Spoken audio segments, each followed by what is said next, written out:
ఏపీలో ఇవాళ రేపు భిన్న వాతావరణ పరిస్థితులు ఉంటాయని విపత్తుల నిర్వహణ సంస్థ తెలిపింది.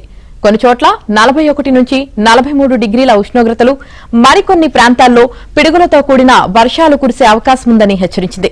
నేడు శ్రీకాకుళం, విజయనగరం, మన్యం, అల్లూరి, అనకాపల్లి, పల్నాడు, ప్రకాశం జిల్లాలో పలుచోట్ల పిడుగులతో కూడిన మోస్తారు నుంచి భారీ వర్షాలు కురిసే అవకాశముండగా గంటకు 50 నుంచి 60 కిలోమీటర్ల వేగంతో ఈదురుగాలులు వీచే అవకాశముందని తెలిపింది.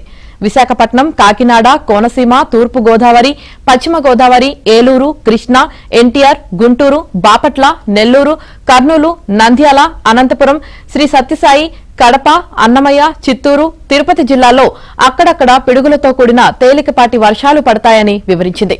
మేఘాలు కమ్ముకున్న వెంటనే పొలాలు, తోటల్లో ఉండేవారంతా సురక్షిత ప్రాంతాలకు వెళ్లాలని సూచించారు. రుతుపవనాల రాకకు ముందు అంటే మే నెలలో పిడుగులు, ఈదురుగాలుల తీవ్రత అధికంగా ఉంటుందని పేర్కొన్నారు. తీవ్రమైన ఎండతో వాతావరణంలో ఎక్కువ మార్పులు వస్తుండటంతో ఉద్యానవన పంటలకు ఎక్కువ నష్టం సంభవిస్తుందని పేర్కొన్నారు.